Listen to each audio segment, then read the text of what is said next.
යේසුස් වහන්සේගේ අනර්ගල නාමයෙන් යහපත් මේ සන්ධ්‍යා කාලේ සුදු ත්‍රිත්ව දේවස්ථානයේ Holy Trinity Church Wattala branch එකේ සිට සජීවී විකාශයට සම්බන්ධ වී සිටින ඔබ සියලු දෙනාව ඉතාමත් ආදරෙන් මම නාසිකේ අභිමුඛයට පිළිගන්නවා. සියලු දේ යහපත්ව අපගේ ජීවිතයට ලබා දෙන්නා වූ දෙවියන් වහන්සේගේ අනුග්‍රහය අප සමග තිබෙන තා උන්වහන්සේගේ කරුණාවේ හස්තය සහ උන්වහන්සේගේ බල සම්පන්න හස්තය අපව ගෙන යන අවස්ථාවේදී අපි කවදාවත් සැලෙන්නේ නැහැ. මන්දනම් ශ්‍රී ලංකා දේශය තුල මේ මොහොත වන විට කොරෝනා වෛරසය නිසා බොහෝ ප්‍රදේශ වසා තිබෙනවා. ඒ වසා තිබෙන ප්‍රදේශවලට වලින් එකක මම ඇතුළත්ව සිටින නිසා අද දවසේ ඉරිදා දේවමය දේවස්ථානයේ තුල කිරීමට අපට හැකියාවක් ලැබුණේ නැහැ. ඒ නිසාම අද මම තීරණයක් ගත්තා කෙසේ හෝ දෙවියන් වහන්සේගේ වචනය දේව දරුවන් හට නිවසේ රැඳී සිටින දේව දරුවන් හට සජීවීව ලබා දෙන්න ඕනේ කියලා මේ සඳහා වේසුණා වූ සියලු දරුවන්ට දෙවියන් වහන්සේගේ ආශිර්වාදයේ සහ ස්තුතිය පුද කරන අතර එන්නා වූ හෝරාව තුල අපි දෙවියන් වහන්සේගේ වචනය අධ්‍යයනය කරන්නට යනවා. අද දවසේ ඔබගේ Facebook එකේ දකින්න ඇති කියවන්න ඇති මාතෘකාව. ඒ මාතෘකාව යටතේ මම දෙවියන් වහන්සේගේ වචනය ඔබ හා එක්කම බෙදා ගන්නට ඉතාමත් කැමති වෙනවා. දෙවියන් වහන්සේගේ වචනයට ඇතුල් වන්නට ප්‍රථමයෙන් ඔබට මම එක දෙයක් කියන්නට අවශ්‍යයි. Facebook හරහා මේ සජීවී විකාශය ලබා දෙනු පිණිස ඒ ක්‍රියාකාරීත්වයේ යෙදෙන්නේ ශ්‍රී ලංකාවේ සිට නොවේ අබුදාබියේ ඉඳලා දෙවියන් වහන්සේ තෝරගත්ත සේවකෙක්. ඔහුගේ හැකියාව ඔහුට දෙවියන් වහන්සේ දුන්න දීමනාව දේව අභිමුඛයේ මේ මොහොතේ වෙන විට පාවිච්චි කරමින් ඔබට මේ වචන ඔබගේ කන් වලට ඇසෙන්නට සලස්වා තිබෙනවා. එසේනම් අපි දෙනෙත් පියා විස පහත් කරමින් දේව අභිමුඛයේ යාඥාවකින් අපි මේ වැඩසටහන දේව මෙහෙය ආරම්භ කරමු. අපේ මහත් ලෙස ප්‍රේම කරන්නා වූ ජීවමාන දෙවි පියාණනි, මේ සන්ධ්‍යා කාලය ගැන මම ඔබ වහන්සේට ප්‍රශංසා කරනවා. ස්වාමිනී, ශ්‍රී ලංකාව සතර වටින්ම ස්වාමිනී අපට ලැබෙන ආරංචිය අසුබදායක වුණා. වහන්සේගේ අභිමුඛයේ නිතරම අපට ලැබෙන්නේ සුබදායි පණිවිඩ, ඒ වගේම යහපත් ආශිර්වාදමත් පණිවිඩ. ඒ නිසා අපි ඔබ වහන්සේට ප්‍රශංසා කරනවා. දෙවි පියාණනි, ඔබගේ දරුවන්, වහන්සේගේ නම හඳුනන දරුවන්, ඔබ වහන්සේගේ නාමයට ප්‍රශංසා කරන දරුවන්, ඔබගේ නාමයට දනගසා යාඥා කරන දරුවන් මේ මොහොතේදී යම් තැනක කොතනකෝ ස්ථානයක ඔවුන් වාඩි වෙලා දනගසලා එසේ නැතිනම් වාහනයක ගමන් කරන අවස්ථාවක විදේශ රටක යම් ස්ථානයක ඔවුන් ස්වාමිනී යම් රැකියාවක යම් කාරණයක නියැලෙන අවස්ථාවකදී මේ වචනයට සවන් දෙන්නවාද? ඒ සියලු දෙනාට ඔබගේ ආශිර්වාදය එක් කරන්න කියලා මම යාඥා කරනවා. ස්වාමිනී, අද කතා කරන මේ වචන ඔවුන්ගේ හදවත්වලට, ඔවුන්ගේ මනසට, ඔවුන්ගේ ජීවිතයට යමක් එකතු කරන්නට ශුද්ධාත්මනි ඔබ වහන්සේගේ අනුග්‍රහය වහන්සේ වියක් කළ මැනව.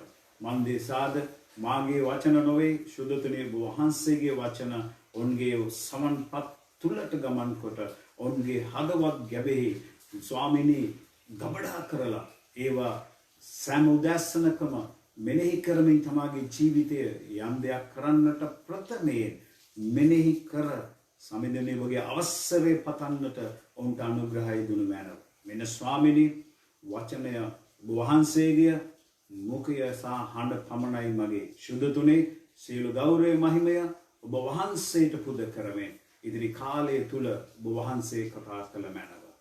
යේසුස් වහන්සේගේම උතුම් වූ නාමයෙන්. ආමෙන්. ආමෙන්. සෙනෙවන්ත සහෝදරයා සහෝදරිය, ඔබ සීල දෙනාව මේ Facebook හරහා දැකීම මට මහත් වූ සතුටක්. ප්‍රථම වතාවට සජීවීව ඔබ හා එක්ව මේ වචනේ මම බෙදා ගන්නවා. මේක මගේ අලුත් අත්දැකීමක්. නමුත් දෙවියන් වහන්සේට ස්තුති කරනවා. මේ කාලේ මේ දේවල් සිදු වෙයි කියන එක පෙර දැන සිටි දෙවි පියාණන් තාක්ෂණය මේ ලෝකයට ලබා දුන්නා. ඒ තාක්ෂණය මෙහෙවන්නට දේව දරුවන්ව ස්ථානගත කරලා තිබෙනවා.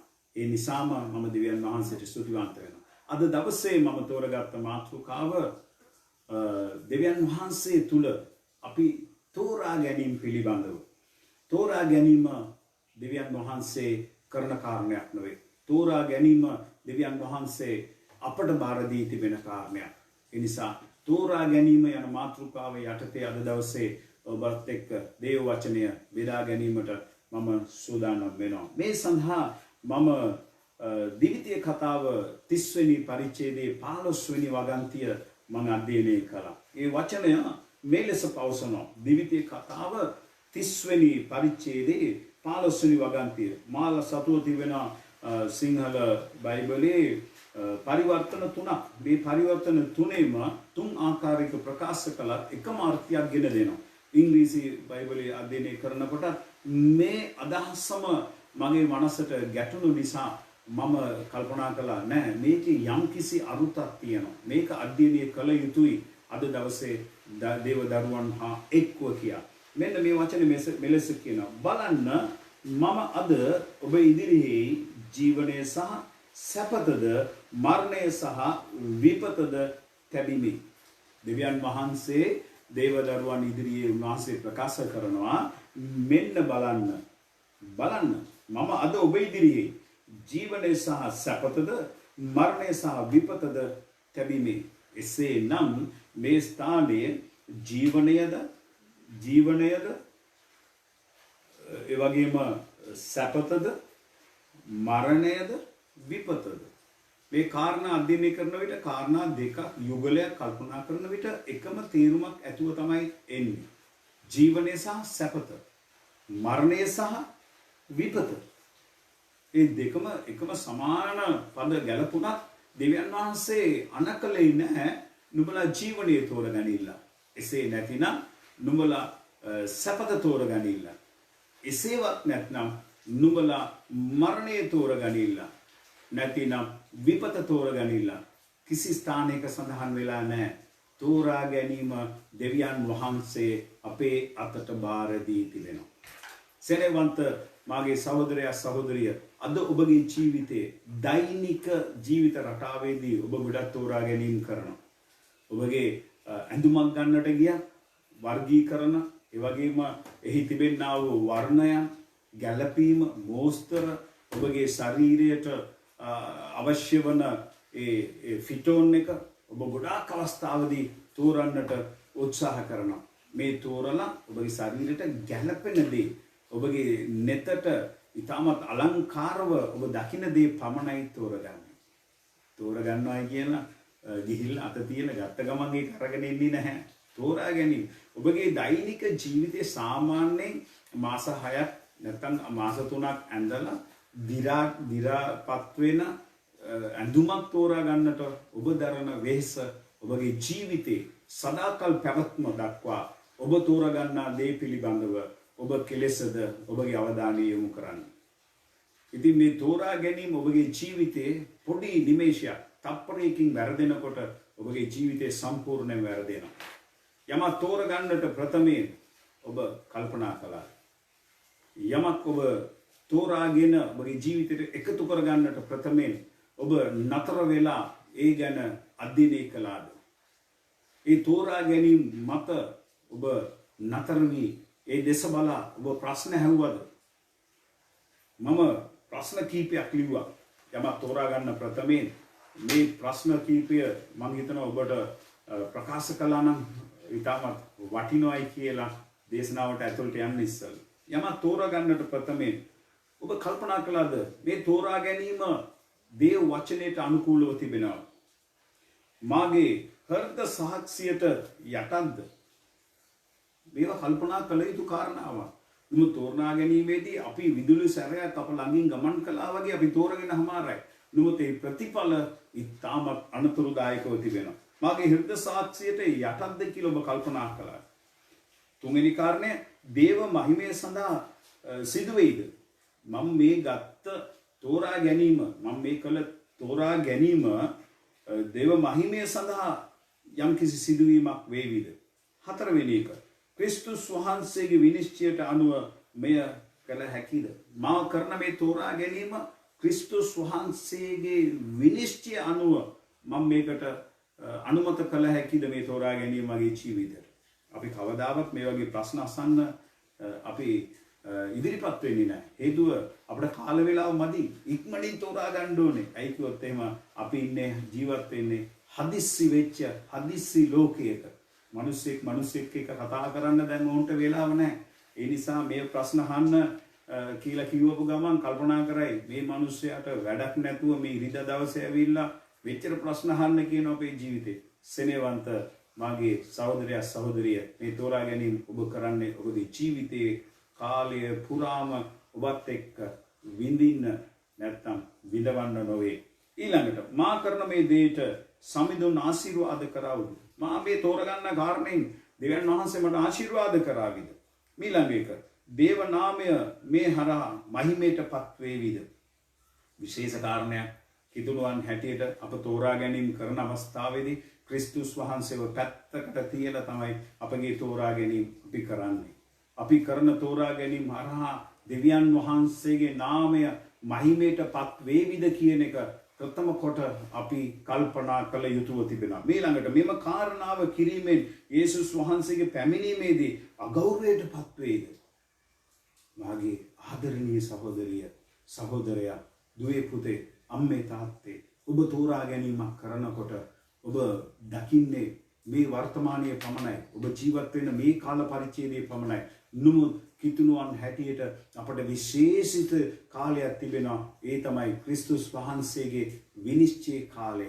ඒ විනිශ්චාසනයේ ඉදිරියේ සිටින විට ඔබ කලාව තෝරා ගැනීම ඔබට ගෞරවයක් එකතු කරයිද? දෙවියන් වහන්සේගේ නාමයට අගෞරවයක් එකතු කරයිද කියන එක ඔබ අදම කල්පනා කළ යුතුයි. මේ කාරණාව කිරීමෙන් යේසුස් වහන්සේගේ පැමිණීමේදී වහන්සේගේ දෙවෙනි පැමිණීමේදී මේක අගෞරවයක් වෙයිද කියලා ඔබ පොඩ්ඩක් කල්පනා කරලා බලන්න. අටවෙනි කාරණය ආත්මික සහ භක්තියේ වර්ධනයට අදාළද? මා මේ කරන තෝරා ගැනීම නිසා මගේ ආත්මික ජීවිතයේ වර්ධනය වේවිද?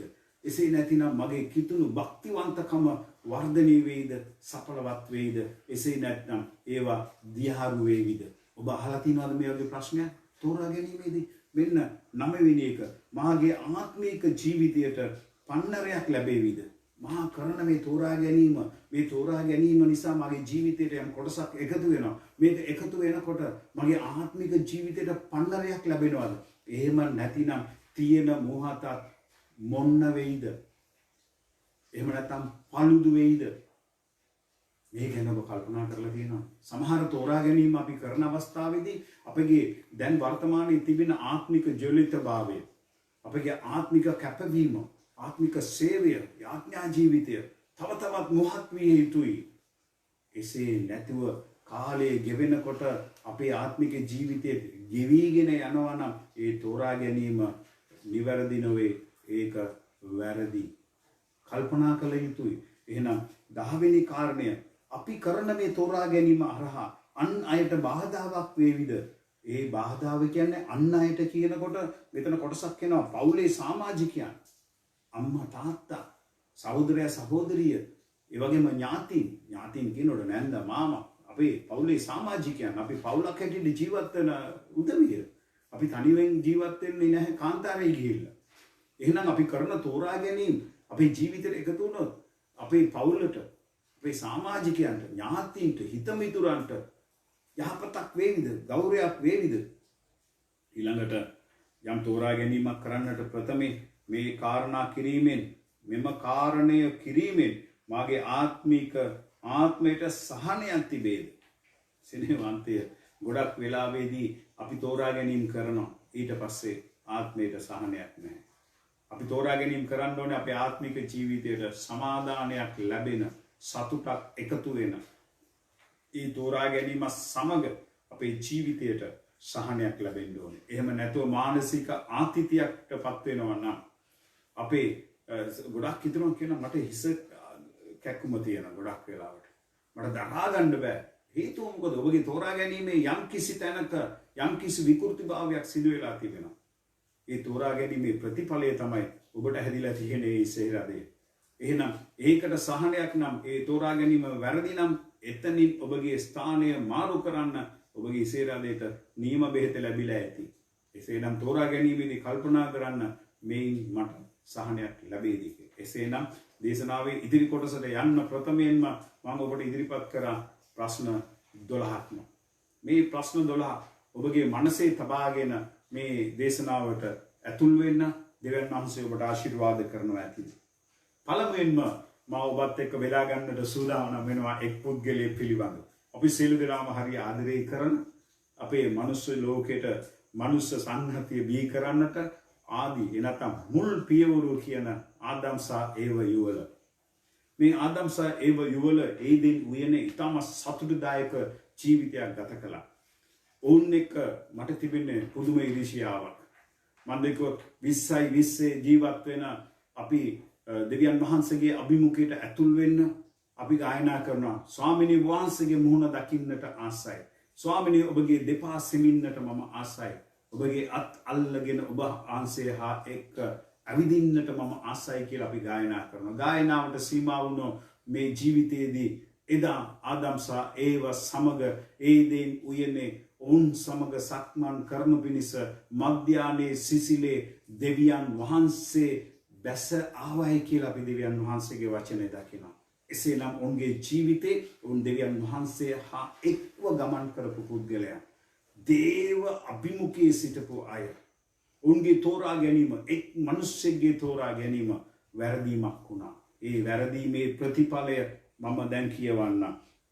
අපි දකිනවා ඒ මිනිස්යාගේ ඒ වැරදි තීරීමේ ප්‍රතිඵලය තමයි රෝම 5 වෙනි පරිච්ඡේදයේ 12 වෙනි වගන්තිය. රෝම 5 වෙනි පරිච්ඡේදයේ 12 වෙනි වගන්තිය ඉතාමත් පැහැදිලිව කියනවා කුමක්ද සිදු වුනේ කියලා. දෙවියන් වහන්සේත් එක්ක සතුටින් අත අල්ලගෙන ඇවිදලා උන්වහන්සේත් එක්ක කතා කරමින් දුක සැප බෙදාගෙන එකම පවුලක ජීවත් වුණු මේ මිනිසයා කරපු තෝරා ගැනීම නිසා අද ජීවත් වෙන හෙට ඉපදෙන්න යන බිලිඳා දක්වා ඉතාමත් දුක්බර ජීවිතයකට ඇතුල් වුණා. ඒ වචනය ඉතාමත් පැහැදිලිව අපට සඳහන් කරනවා මේ එක් මිනිසෙක්ගේ තෝරා ගැනීම හරහා සිදු වුණ දේ.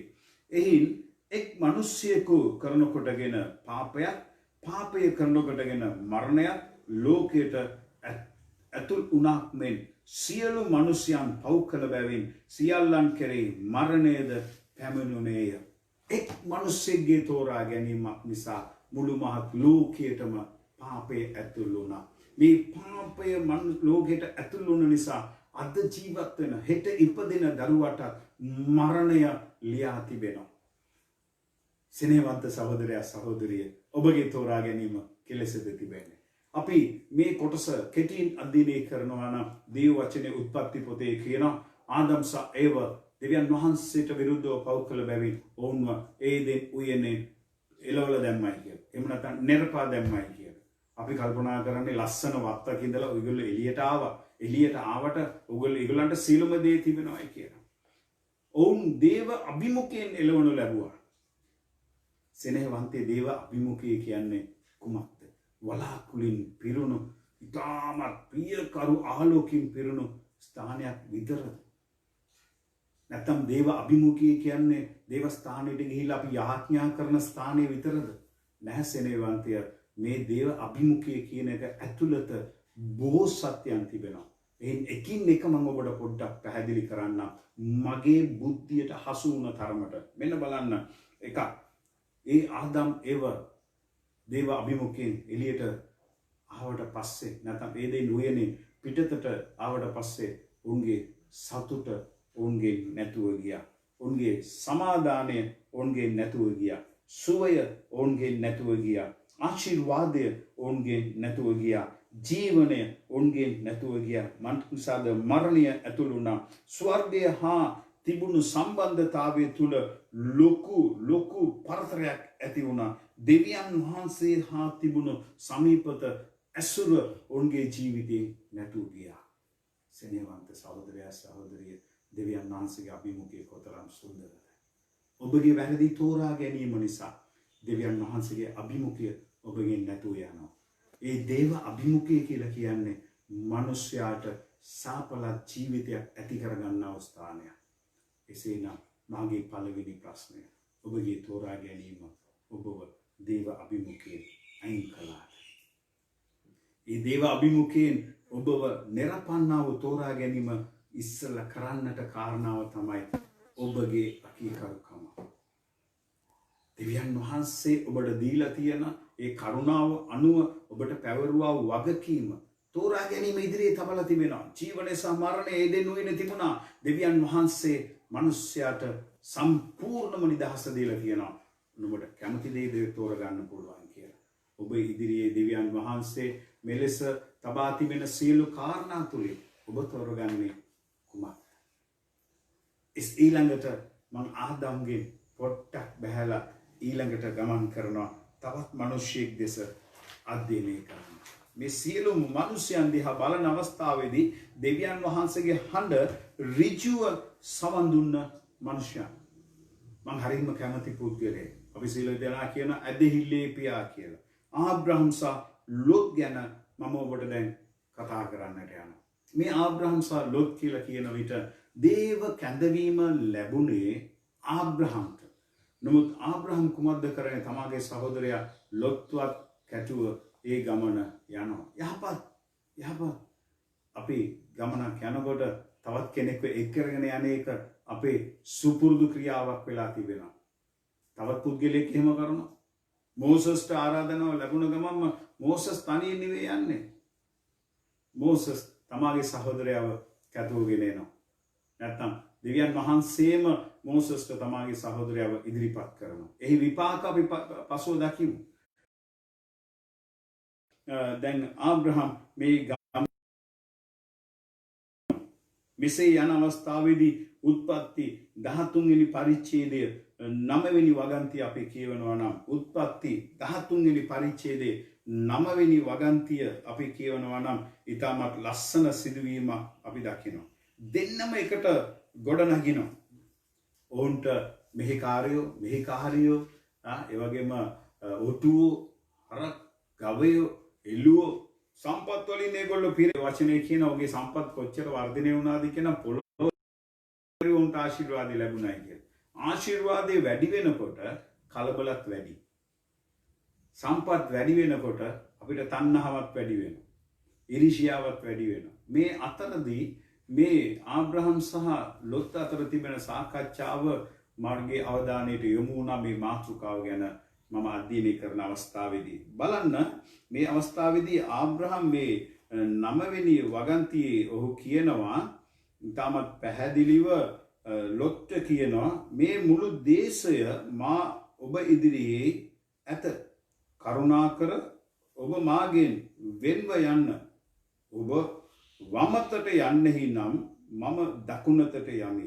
ඔබ දකුණතට යන්නෙහි නම් මම වමතට යමියයි කීවේය. මේ ප්‍රකාශය කරන්නේ ආබ්‍රහම්. දේශය ඔබගේ ඉදිරියේ තියෙනවා.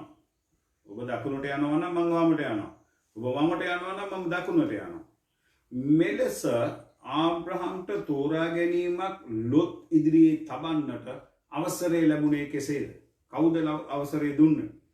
දෙවියන් වහන්සේ ආබ්‍රහම්ට කිව්වේ මේ දේශයේ නුඹගේ ඇස් ඔසෝලා බලපන්.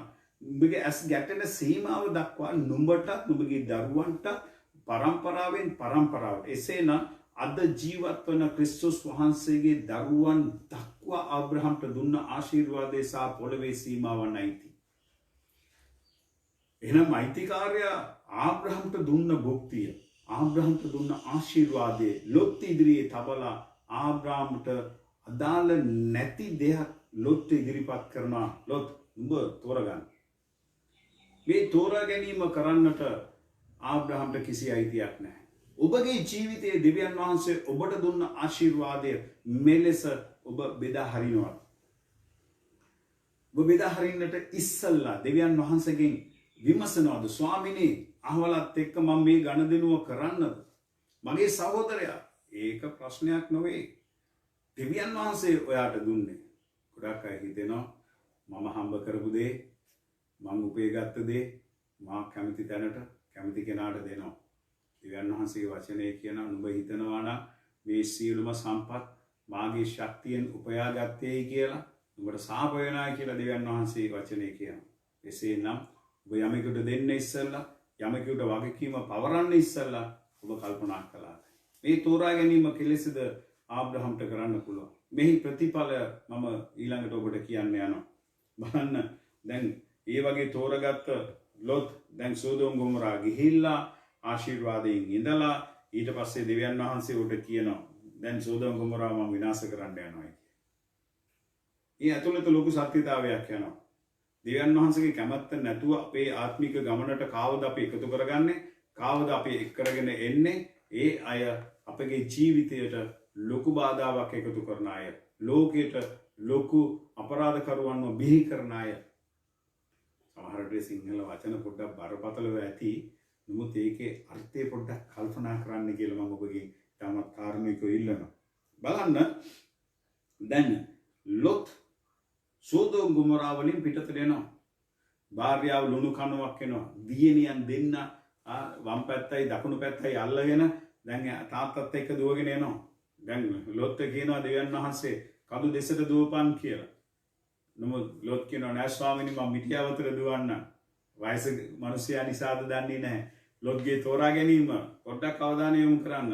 ඊට පස්සේ ලොත්ගේ දියණියන් දෙන්න ගන්න තීරණය. ලොත්ගේ දියණියන් දෙන්න තෝරගන්න දේ පොඩ්ඩක් කල්පනා කරලා බලන්න. ඔවුන්ගේ මනසේ ගැටෙනවා තාත්තා විතරයි ඉන්නේ පිරිමියෙකුට අපෙත් එක්ක. අපේ වංශය කොහොමද අපි වර්ධනය කරන්නේ? අපේ නම කොහොමද ඉදිරියට ගෙනියන්නේ?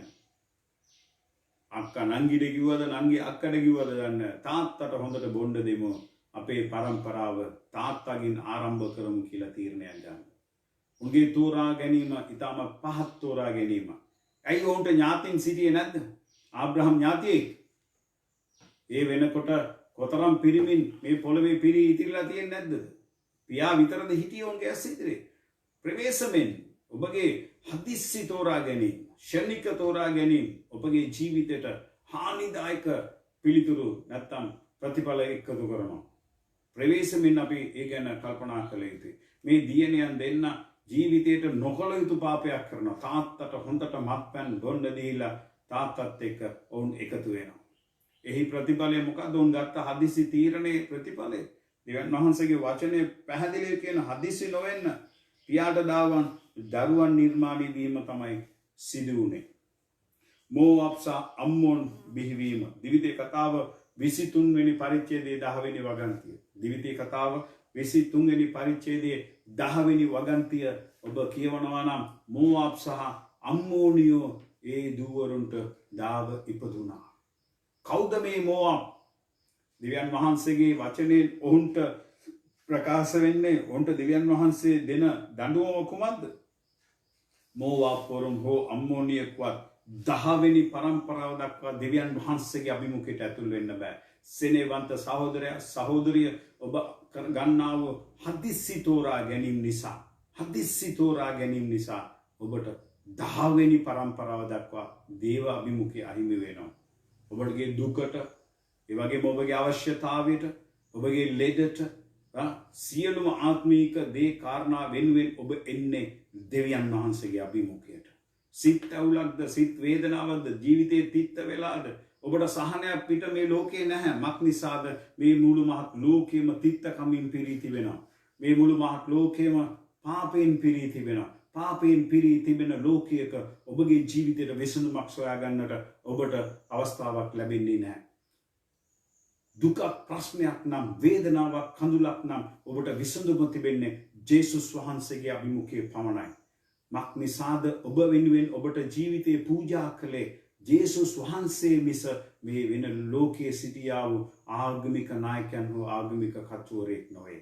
ජේසුස් වහන්සේ ජීවමාන දෙවියන් වහන්සේ. උන්වහන්සේගේ අභිමුඛයේ පමණයි ඔබට සහනය සහ සතුට, සහනය සහ ආශිර්වාදය තිබෙන්නේ, සමාදානය තිබෙන්නේ. මේ අවස්ථාවේදී මේ දේශනාවට සවන් දෙමින් සිටින යමෙක් ඉන්නවා.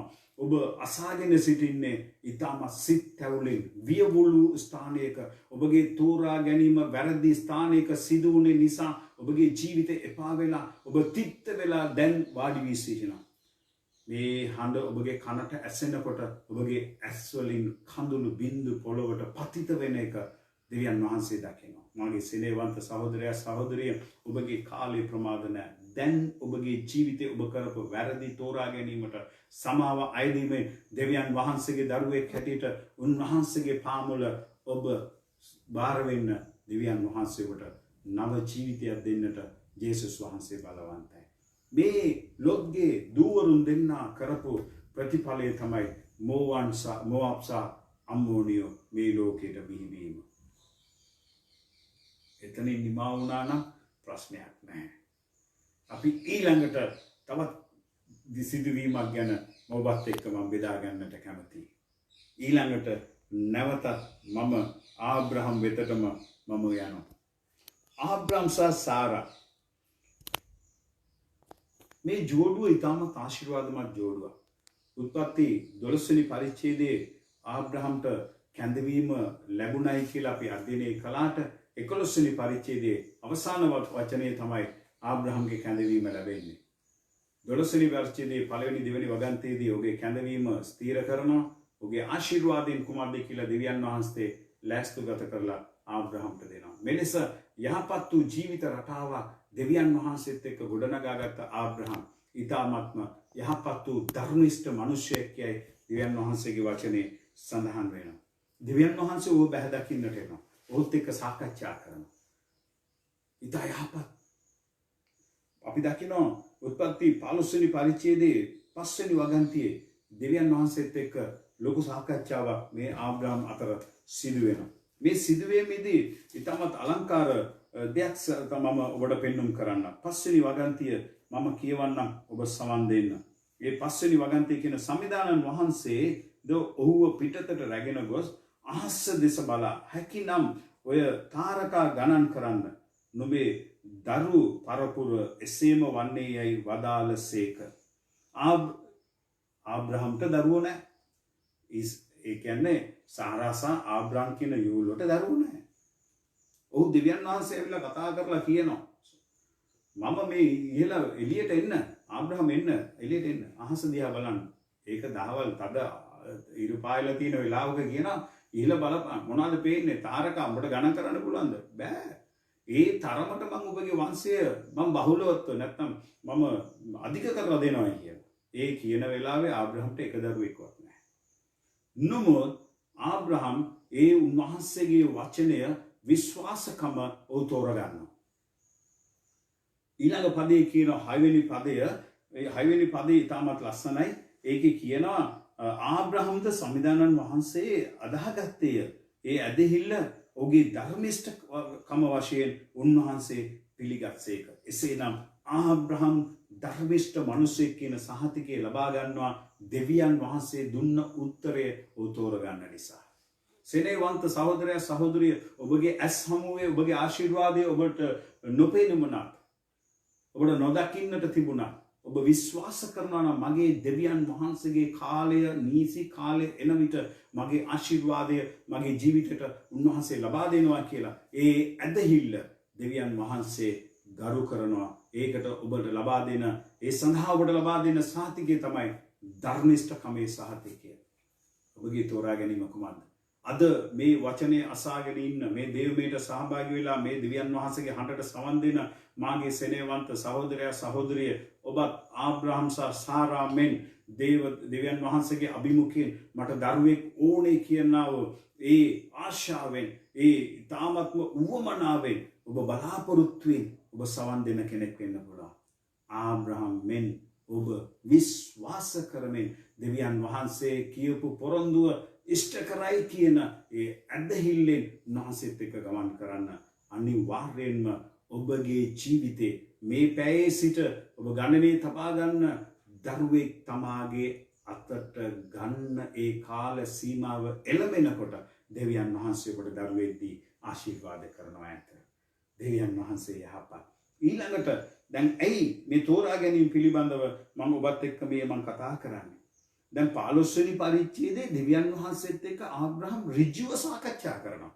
ඊට පස්සේ එයා තෝරා ගැනීමක් කරලා ඉවරයි. දෙවියන් වහන්සේ දුන්නොත් මම අනිවාර්යෙන් මගේ දෙවියන් වහන්සේ පොරොන්දු දුන්නා මගේ දෙවියන් වහන්සේ දෙවි කියලා. දැන් 16 වෙනි පරිච්ඡේදයට එනකොට එතුමාගේ නෝනා හම්බ වෙනවා. නෝනා ලස්සන කාරණයක් එයාගේ ඉස්සරහා ගෙනල්ලා තියෙනවා. ඊටමත් යහපත් නෝනා කෙනෙක් සාරා වගේ නෝනලා දැන් නැහැ. මේ බලන්නකො පොඩ්ඩක් මේ පදේ පොඩ්ඩක් කියවන 16 වෙනි පරිච්ඡේදයේ මං කියවන්නම් දෙවෙනි වගන්තිය 16:2. එබැවින් සාරයි ආබ්‍රහම්ට කතා කොට බලන්න සමිදානන් වහන්සේ මා දරු ඵල ලැබීමෙන් වළක්වා ඇත. කරුණාකර මාගේ වහල් කෙල්ල වෙත යන්න. සමහර විට ඇයගෙන් මට දරුවෙක් ලැබෙන්න පුළුවන්යි කීවාය. ආබ්‍රහම්ද සාරායිගේ කීමට එකඟ විය. දෙවියන් වහන්සේත් එක්ක ඔබ ඍජුව කතා කරන පුද්ගලයෙක් වෙන්න පුළුවන්. දෙවියන් වහන්සේත් එක්ක ගමන් කරන පුද්ගලයෙක් වෙන්න පුළුවන්. නමුත් ඔබ සාමාන්‍ය පුද්ගලයෙක් හැටියට පරිවර්තනය වෙනවා. ඔබගේ තෝරා ගැනීම වලදී ඔබ සවන් දෙන්නේ කාටද කාගේ හඬටද කියන එක පදනම් කරගෙනයි. 15 වෙනි පරිච්ඡේදයේ ආබ්‍රහම් දෙවියන් වහන්සේත් එක්ක කතා කරලා සාකච්ඡා කරලා ඉවරයි. නමුත් 16 වෙනි පරිච්ඡේදයේ තමාගේ භාර්යාව කරන යෝජනාවට ඒකමතිකව සාමාන්‍ය පුද්ගලයෙක් හැටියට ආබ්‍රහම් අවනත වෙනවා. සෙනෙහවන්ත මගේ සහෝදරයා සහෝදරිය ඔබගේ තෝරා ගැනීමේදී ඔබගේ අවශ්‍යතාවයේ සපුරා ගැනීම සඳහා ඔබ සාමාන්‍ය පුද්ගලයෙක් හැටියට පත් වෙන්න එපා. ඔබට ඒ ඉදිරිපත් කිරීම දුන්නේ කවුද? ඔබගේ භාර්යාව. මේ කාරණාව කියන වෙලාවේදී ගොඩක් භාර්යාවරුන් නෝනලා මගෙත් එක්ක ගොඩක් තරහා වෙනවා ඇති. ඔබගේ මහත්යට ඉදිරිපත් කරන යෝජනාව කුමක්ද කියලා ඔබ ගොඩක් ප්‍රවේශයෙන් ඉදිරිපත් කරන්න. අද ලංකාවේ ගොඩක් පවුල් දිහා බලනවා නම් නෝනලා නිසාම තමයි ගොඩක් පවුල් වියවුල් වෙලා තියෙන්නේ. ගොඩක් පවුල් දෙකඩ වෙලා තියෙන්නේ. ගොඩක් පවුල් ජීවිතවල අපි දකින්න ඩිවෝස් දික්කසාදේ දක්වා ගමන් වෙලා තියෙනවා. ඇයි? කවුද සාරයි වගේ තමාගේ වහල් කෙල්ලව ගේ ඇතුළට ගෙන්නන්නේ? ඔබගේ තෝරා ගැනීම පොඩ්ඩක් කල්පනා කරලා බලන්න. දැන් ආබ්‍රහම් තෝරගන්නවා. ආබ්‍රහම් අවුරුදු 100 දී දෙවියන් වහන්සේ දෙන්නම් කියපු පොරොන්දුවත් අමතක කරලා නෝනා කියපු ගමන් මෙතන වචනේ ලස්සනට කියන වහල් කෙල්ල කියලා. එහෙනම් තරුණ කෙල්ලෙක්ව ගෙනත් දෙන්න කියපු ගමන් ආබ්‍රහම් ඕකේ කරා. ඒ වෙනකොටත් මං හිතන්නේ අවුරුදු 85ක්වත් 90ක්වත් වෙන්නේ නැති. ඒ ඔබගේ තෝරා ගැනීම පොඩ්ඩක් කල්පනා කරන්න. තෝරා ගැනීම කවුරු කියනවද කියන එක නෙවෙයි එතන වැදගත්. කියන කෙනා කවුද කියන එක තේරුම් අරගෙන ඔබගේ තෝරා ගැනීම ඒ අවස්ථාවේදී සම්පූර්ණ කරගන්න. දැන් නෝනා කියපු විදියටම දැන් හාගරුව ඒ කියන්නේ වහල් කෙල්ල හාගරුව ආබ්‍රහම් විවාහ කරගන්නවා. ඔහුට දාව ඉස්මවේල් කියලා පුතෙක් ඉපදෙනවා. නමුත් දෙවියන් වහන්සේගේ පොරොන්දුව පරක්කු වෙනවා වගේ අපිට දැනුණාට දෙවියන් වහන්සේට පරක්කු නැහැ. උන්වහන්සේ කියනවා નિયમિત වේලාවට උන්වහන්සේගේ පොරොන්දුවේ කාලය පැමිණි කල දෙවියන් වහන්සේ වෙච්ච පොරොන්දුව අනුව සාරායිගේ කුසෙට දෙවියන් වහන්සේ දරුවෙක්ව ලබා දෙනවා. අපි දකිනවා මේ කාරණාවන් කරන්න ප්‍රථමයෙන් උත්පත්ති 18:12 වෙනි වගන්තිය 18:12 මේවා කල්පනා කරලා සාරයි හස්බන්ඩ් වයිෆ් අතර පොඩි සාකච්ඡාවකුත් යනවා. ඒ සාකච්ඡාව යනකොට නෝනා කියනවා මහත්තයා ඔයාටත් වයසයි මටත් වයසයි. ඉතින් මගේ කුසත් වේලෙලා තියෙන දරුවෙක් ලබා ගැනීමේ ඒ හොඩුවාවක් නැහැ කියලා කියනවා. එවිට දැන් 12 වෙනි පදේ මම කියවනම් එබැවින් සාරා දරු උපතක් නොලබිය හැකි මහලු වියට පැමිණි පසුත් මා අමුසැමි ප්‍රීතිය භුක්ති විඳින්නේද? අරත් මාගේ සමියත් දැන් මහල්ලෙක් කියා ගැනීමෙන් සිනාසුනාය. අපිත් ගොඩක් අවස්ථාවලදී දෙවියන් වහන්සේ දෙන පොරොන්දු අපේ ජීවිතයට සිනාසෙනවා වගේ තමයි තිබෙන්නේ. දෙමළ භාෂාවෙන් ඉතාමත් ලස්සනට ඒ දේ වචනේ කියනවා නගිතාල් කියලා තියෙනවා. සිනාසුනා කියන්නේ මේ කට ඇරලා නෙවෙයි අය hina උනේ. හදවතින් hina උනේ. අපි අර සිංහලෙන් කියනවනම් නක්කලේට hina වුණා. මේ පදේ hina වුණාට පස්සේ දෙවියන් වහන්සේ කියනවා සාරාගේ ඇයි සාරා උඹ සිනාසුනා නේ? සාරා කියනවා නෑ මම සිනාසුනේ නැහැ. 15 වෙනි පදේ නැහැ නුඹ සිනාසුනා. සාරායි දෙවියන් වහන්සේත් එක්ක තර්ක කරනවා. ඔබේ ජීවිතේ තෝරාගෙන ඔබ කැමති දේ ඔබගේ ජීවිතයට කරගන්න ඕනේ කියලා ඔබ වෑයම් කරමින් උත්සාහ කරමින් ඒ කාරණාව තුල ඔබ යෙදෙන අවස්ථාවේදී දෙවියන් වහන්සේ කියන දේවල් ඔබට විහිළුවක් හැටියට තමයි ඔබට තේරුම් ගන්න වෙන්නේ. ඔබ කල්පනා කරලා බලන්න පොඩ්ඩක්. දෙන්නටම වයසයි. ඒ වයසයි කියන එක තීරණය කරන්නේ අපිනේ. දෙවියන් වහන්සේට වයස ප්‍රශ්නයක් නෙවෙයි. දෙවියන් වහන්සේට හාස්කම් කරන්නට මේ පොළවේ තිබෙන දේවල් අවශ්‍ය වෙන්නේ නැහැ. යමක් නිර්මාණය කරන්න දෙවියන් වහන්සේට අමුද්‍රව්‍ය අවශ්‍ය නැති තැන ඇති කරන නැත්තම් මවන ස්ථානයේ සිටින්නේ මාගේ දෙවියන් වහන්සේ. සර්ව බලධාරී දෙවියන් වහන්සේ. එලෝහිම් දෙවියන් වහන්සේ. එල් ෂඩායි දෙවියන් වහන්සේ. ඔබගේ තෝරා ගැනීම කොහොමද? ආබ්‍රහම් තෝරගත්තා හාගර් එක්ක ජීවිතය බෙදාගත්තා. ඔහුට පුතෙක් ඉපදෙනවා. ඔහුගේ නම ඉස්මවේල්.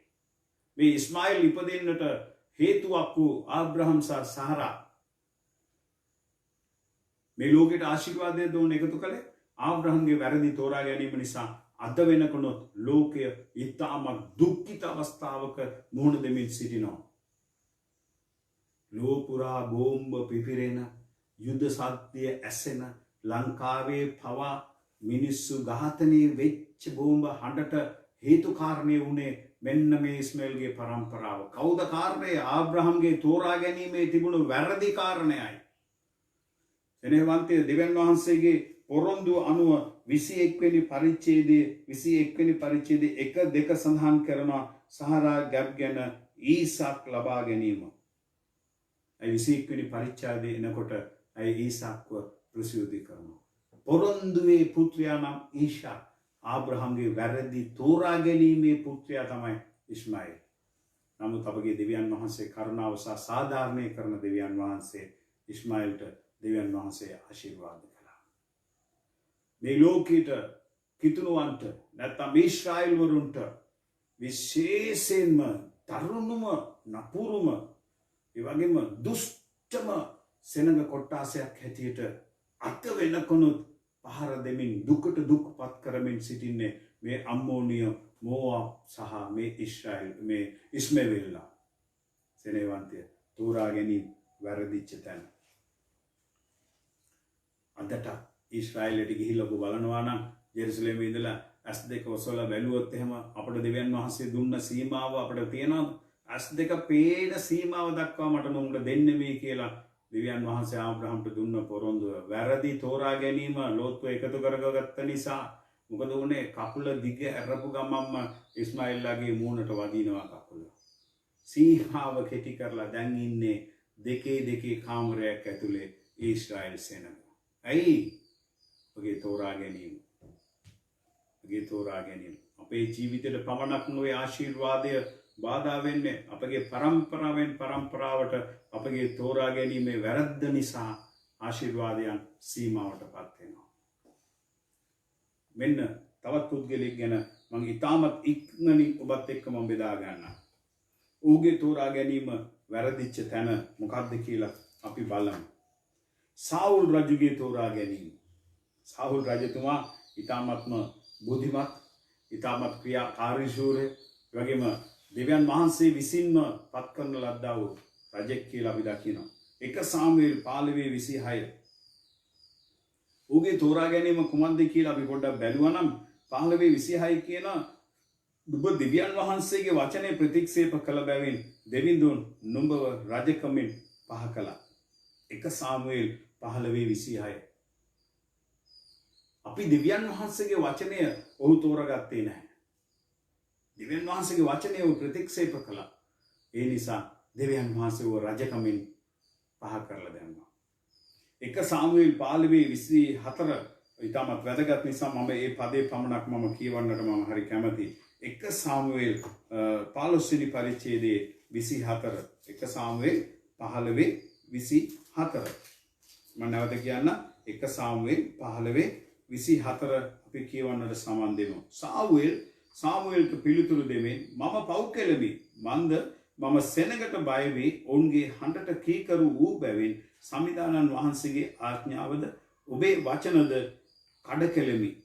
එහෙත් දැන් ඔබ මාගේ පාපයට කමා වී සමිදානන් වහන්සේට මා නමස්කාර කරන පිණිස මා සමග අවමැනවයි කීවේය.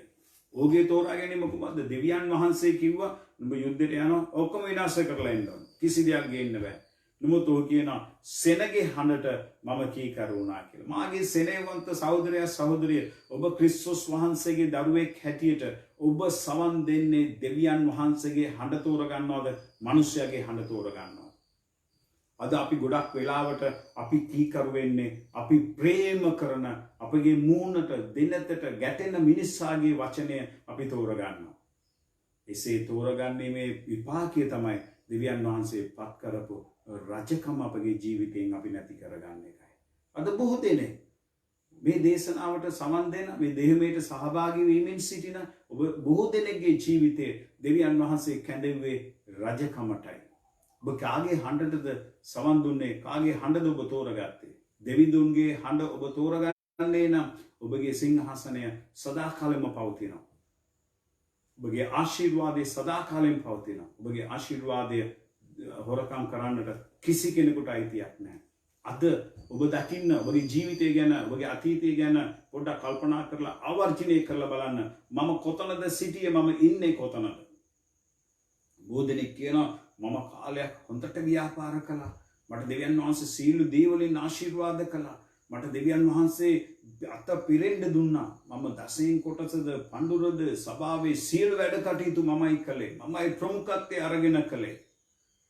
මගේ සෙනෙහවන්ත සහෝදරයා සහෝදරිය, ඔබගේ ඒ හම්බ කිරීම සහ ඔබගේ ප්‍රදානය කිරීම කළේ මනුෂ්‍යයන්ගේටද නැත්නම් දෙවියන් වහන්සේට? ඔබ දෙවියන් වහන්සේගේ රාජ්‍යයට ආයෝජනය කරලා තිබුණා නම් මනුෂ්‍යයාගේ හඬට ඔබ සවන් දෙන්නේ නැහැ. මනුෂ්‍යයාගේ හඬට කීකරු වෙන්නේ නැහැ. එසේ මනුෂ්‍යයාගේ හඬට කීකරු වීමේ ප්‍රතිඵලය තමයි අද ඔබ දුගී දුප්පත් වෙලා තවත් කෙනෙක්ගේ ඉදිරියේ අතපාන තරමට පත් වෙලා සිටින්නේ. අද පසුතැවෙන්න ස්වාමීනි මම මනුෂ්‍යයාගේ හඬට සවන් දුන්නා. මේ රජතුමා මනුෂ්‍යයාගේ හඬට සවන් දුන්නයි කියලා කියන්නේ බොරුවක් කියන්නේ. මිනිස්සු කිව්වා හොඳ තරේව අපි ගනිමු කියලා. ඒ දේශනාවට මම ගොඩක් ඒ සීමාව පුළුල් කරගන්නේ නැහැ. මම පොඩ්ඩක් කෙටියෙන් මගේ රාමුව තුල මම කතා කරන්න මම කැමතියි. තෝරා ගැනීම. ඔබ දේව සභාවක සමාජිකයෙක්ද? ඔබ කිතුණු සභාවක සේවය කරන කෙනෙක්ද? ඔබ ආත්මික නායකයෙක්ද? නැත්නම් ආත්මික සේවාවේ කොටසක් වගකීමක් හැටියට බාර කරගෙන ඉන්නවද? ඔබට දෙවියන් වහන්සේ කතා කරන දෙයට ඔබ සවන් දෙන්න. මනුෂ්‍යයා ප්‍රසන්න කරන පිණිස මනුෂ්‍යයාගේ හඬ ඔබ තෝරගන්නට එපා. එසේ ඔබ තෝරගන්නේ නම් ඔබගේ රජකම ඔබට අහිමි වෙනවා. ඔබ කරන සේවය පොඩි සේවයක් වෙන්න පුළුවන්. මේ ලෝකේ කරන්න පුළුවන් සේවයේ උතුම්ම සේවය තමයි ජේසුස් වහන්සේට සේවය කිරීම. ඒකේ පොඩි සේවය, ලොකු සේවය, මම ජේෂ්ඨයෙක්, කනිෂ්ඨයෙක්, මම රෙවරන්ඩ්, මම බිෂප්, මෙයා පාස්ටර්, මෙයා බ්‍රදර්, මෙයා ගිහියෙක්, ඒවා නෑ. දේව අභිමුඛේ කැඳවීම ඒකාකාරයි. අපේ ජීවිතය තෝරා ගැනීම අනුව තමයි දෙවියන් වහන්සේගේ ඒ ස්ථානගත වීම පත් වෙන්නේ කියන එක ඔබගේ මතකයට ගන්න. වැරදිච්ච තැන කොහෙද? කාගේ හඬටද ඔබ කීකරු වුනේ? සමහර අය කියනවා අනේ මේ ඔයා දෙන දසයෙන් කොටසෙන් පඳුරෙන් පල්ලියේ දේව සභාවේ දේව සේවය වෙන්නේ. තමන්ගේ පෞද්ගලික කාරණාව සිදු වෙනවා. මම මේ ගැන කතා කරන්න කැමති නැහැ. ඒක ප්‍රසිද්ධ රහසක් නෙවෙයි. ඒ නිසා සෙනෙහවන්තය කවුද කියන්නේ? කියන කෙනා කවුද? කියන කෙනාගේ තත්ත්වය කුමක්ද? ඒ දේ ගැන කතා කරන්න, ඒ කතා කරන පුද්ගලයාට අයිතියක් තියනවද? ඔහුට ඒ සඳහා සුදුසුකමක් තියනවද කියලා පොඩ්ඩක් කල්පනා කරන්න. එසේ නැතුව හැම කෙනාම කියන දේ ඔබ තෝරගන්න එපා. තෝරගෙන කැරලි ගහන්න එපා. කුඳුරන්න එපා. ඔබේ ජීවිතේ රජකම නැති කරගන්න එපා. සෙනෙහවන්ත සහෝදරයා සහෝදරිය තෝරා ගැනීම ඉතාමත්ම ප්‍රවේශමෙන් කරන්න. ධර්මිෂ්ඨ දේ තෝරා ගන්න. 1 සාමුවෙල් 15:28 කියන ධර්මිෂ්ඨ දේ තෝරගන්න. ධර්මිෂ්ඨ දේ තෝරගත්තේ කවුද? අපි බලමු කවුද ධර්මිෂ්ඨ දේ තෝරගත්තේ? ඔහුගේ ජීවිතයේ සිදු වුණා වූ ආශිර්වාදයේ පිළිබඳව අපි පොඩ්ඩක් කල්පනා කරලා බලමු. අපි තෝරගන්න අවස්ථාවේදී ධර්මිෂ්ඨ දේ ඔහු තෝරගත්තා. සාමුවෙල් ඔහුට කතා කරමින් සමිදානන් වහන්සේ අද ඊශ්‍රායල් රාජ්‍ය ඔබගෙන් ගෙන ඉරා ඔබට වඩා යහපත් ඔබේ අසල් වැසියෙකුට දී තිබේ. මේ පරිවර්තනය කියනවා යහපත් මිනිසෙකුට අසල් වැසියෙකුට දුන්නයි කියලා. තවත් පරිවර්තනය කියනවා ධර්මිෂ්ඨ මිනිසෙකු නුඹගේ මිත්‍රයාට බාර දුන්නයි කියලා. එසේනම් රජකම ඔහුගෙන් පැහැර ගන්න ලබනවා. රජකම නැති වෙන්නට හේතුව කුමක්ද? සෙනෙවන්ත සහෝදරයා සහෝදරිය තෝරා ගැනීමේ වැරැද්ද. එසේනම් ඔබට අයිති ආශිර්වාදය ඔබගෙන් දැහ ගන්නවා නම් ඔබගෙන් ලැබුණු ආශිර්වාදය තවත් කෙනෙකුට ඒක ඒ අගල කැපිලා තවත් කෙනෙක්ගේ කුඹුරකට ඒ ආශිර්වාදය ගලා යනවා නම් හේතුව වෙන කවුරුත් නෙවෙයි ඔබමයි ඒකට හේතුව. ඒ හේතුව නිවැරදි කරගන්න තෝරා ගන්න දෙවියන් වහන්සේගේ වචනය. දෙවියන් වහන්සේ කියපු දේ. ඊළඟට මම තව කීප දෙනෙක් ගැන මම කතා කරන්න ඕනේ කියලා ගොඩක් ආසාවෙන් මම සඳහන් කරගත්තා. මෝසස් ගැන මම හරි කැමතියි. මෝසස් තෝරගත්තේ මොකක්ද? මෝසස් තෝරගත්තේ කුමක්ද? හෙබ්‍රේව 11 වෙනි පරිච්ඡේදයේ 24 25 26 ඊටමත් අලංකාර දෙයක් කියනවා. මෝසස්ගේ තෝරා ගැනීම. මෝසස්ගේ තෝරා ගැනීම ඊටමත් අලංකාර තෝරා ගැනීම. මෝසස්ගේ තෝරා ගැනීම ඊටමත් අලංකාර තෝරා ගැනීම. මෝසස් කියන්නේ ඊශ්‍රායල් ශනගව දේව අභිමුඛයට නැත්නම් මිස්රයේ සිට ඊශ්‍රායල් කානානයේ දක්වා එන ගමනේදී නායකත්වය දීම සඳහා දෙවියන් වහන්සේ තෝරගත්ත පුද්ගලයා. ඒ පුද්ගලයා මොනවද තෝරගත්තේ? ඒ පුද්ගලයා තෝරා ගැනීම කෙලෙසද තිබුණේ?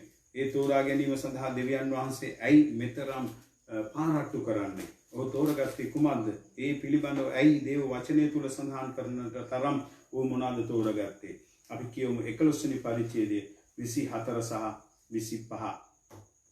මෝසස් වැඩුණු පසු පාරාවුගේ රජුගේ දියණියන්ගේ පුත්‍රයයි කියනු ලැබීම ඔහු ඇදහිල්ලෙන් ප්‍රතික්ෂේප කළේය. ඔහු කලකට පස්කම් සැප විඳීමට වඩා දිව්‍යන් වහන්සේගේ සෙනග හා සමග දුක් විඳීම තෝරාගත්තේ. මන්ද මතු එන්නට තිබෙන ඒ ඉෂ්ට විපාකය හිත ගත් බැවින් මිසරේ යස ඉසුරුවලට වඩා විමුක්තිදායකයන්න් නමින් එන අවමානය මහත් සම්පතක්කයි වූ සිටිය.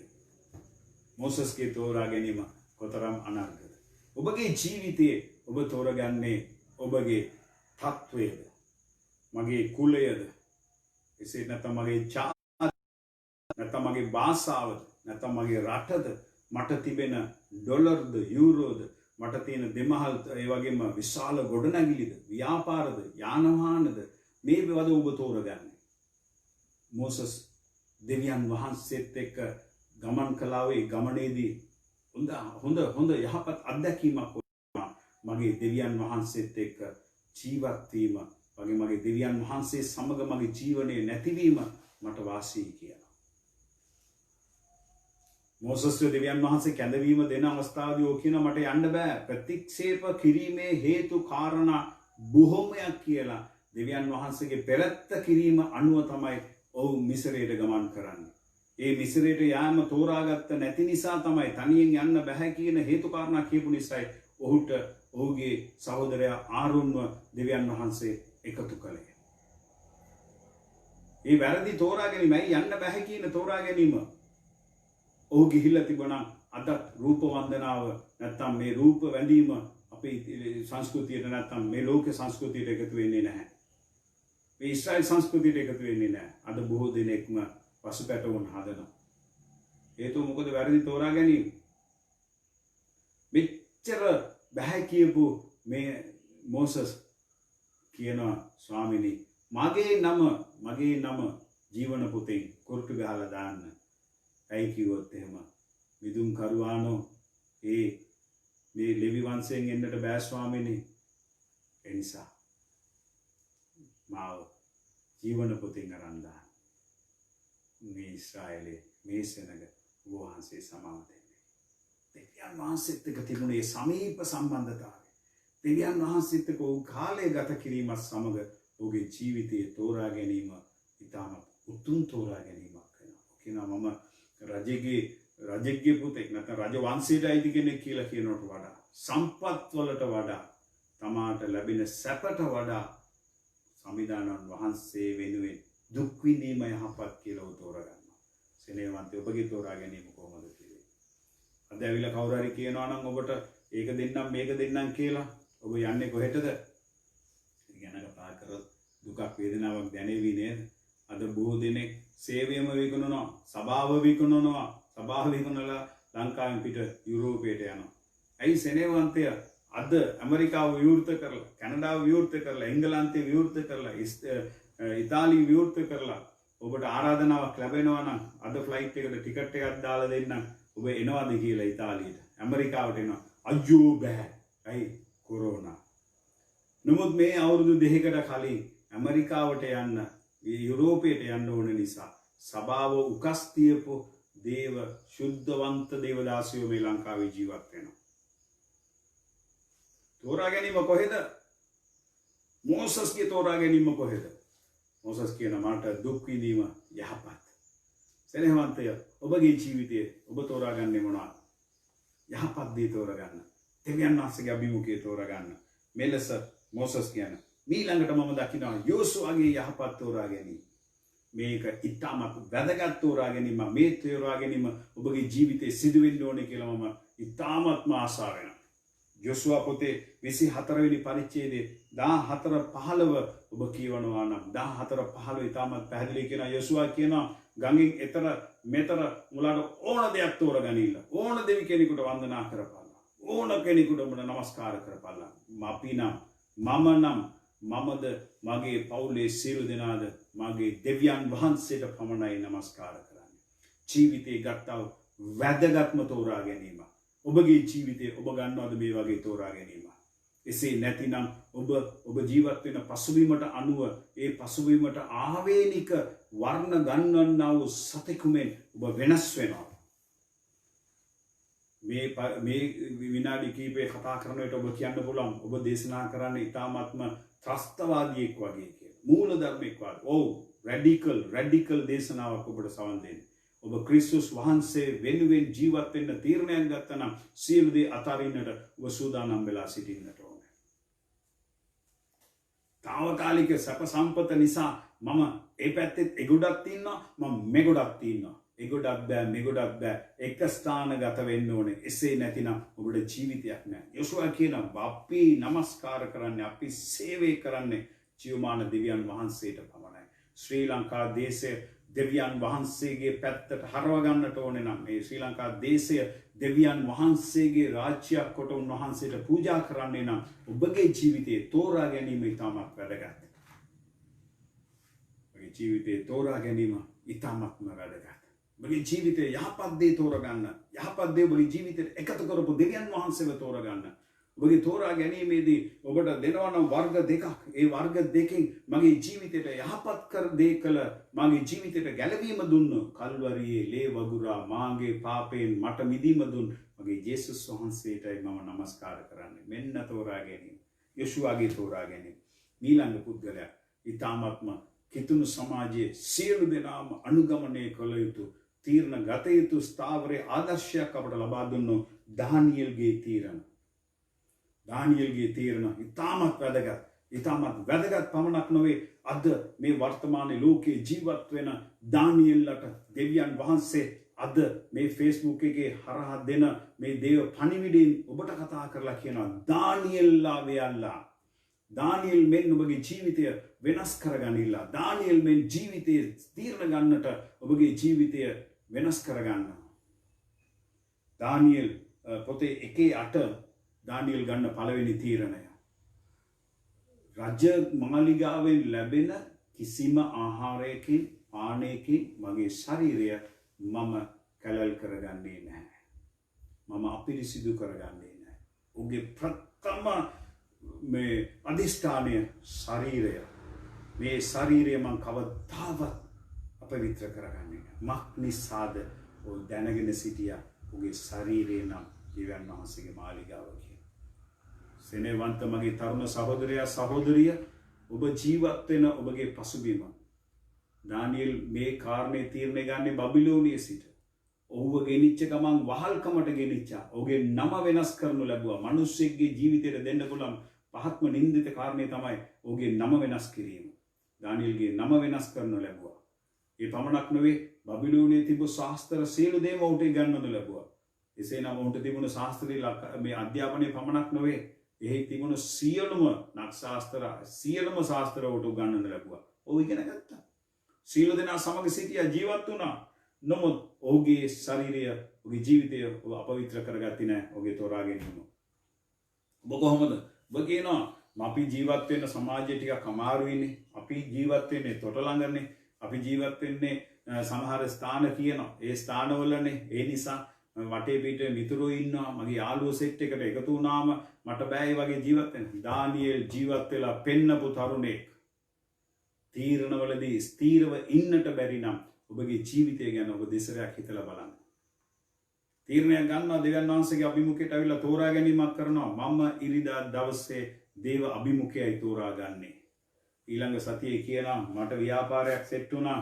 මට බිස්නස් එකක් ආවා. ඒ නිසා මට ඉරිදා දේව අභිමුඛයට එන්න බැරි වුණා. තෝරා ගැනීම දවස් 7න් වෙනස් වෙනවා නම් ඔබගේ තෝරා ගැනීම කොතනද තිබෙන්නේ? දානියෙල්ගේ තෝරා ගැනීම කොහෙද තියෙන්නේ? දෙවියන් වහන්සේ කියලා ඔබ තෝරාගත්තා නම් ඔබේ ජීවිතේ පළවෙනි තැන දෙන්නට දෙවියන් වහන්සේට ඔබ තීරණයක් ගන්නට අවශ්‍යයි. ඒක තෝරා ගැනීම. තාම වැදගත්.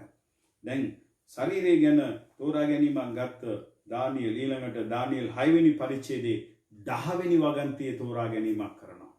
රජතුමා කියනවා මේ පිළිමේ වඳින්න ඕනේ නැත්නම් ඔහුගේ රූපය වඳින්න ඕනේ කියලා. යාඥා කරන්න බෑ. යාඥා කළොත් ඔබට දඬුවම්.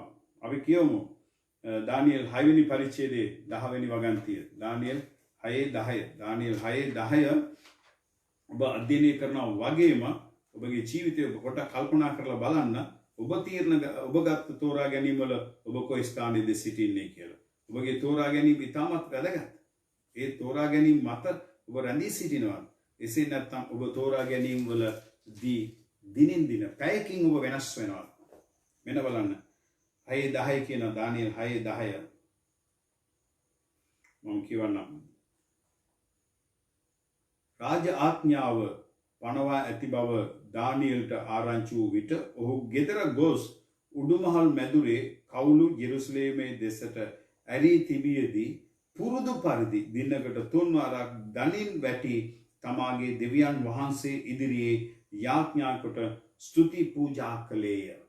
සෙනෙවන්ත සහෝදරයා සහෝදරිය ඔබ as a young ඔබ තරුණ ජීවිතයක් ගත කරන්නේ නම් ඒ තරුණ කාලයේ පසු කරන කෙනෙක් නම් ඔබට මේ වගේ ආඥාවක් පනවලා තියෙන අවස්ථාවේදී ඔබ කොහොමද දෙවියන් වහන්සේට নমස්කාර කරන්නේ? ස්තුති පූජා කරන්නේ? වචනේ කියන සුපුරුදු පරිදි එනම් දවසට 3 වරක් යාඥා කිරීම දානියෙල් සුපුරුදු පරිදි කරගෙන සිටියා. ඒකයි දේව වචනේ සඳහන් වෙන්නේ.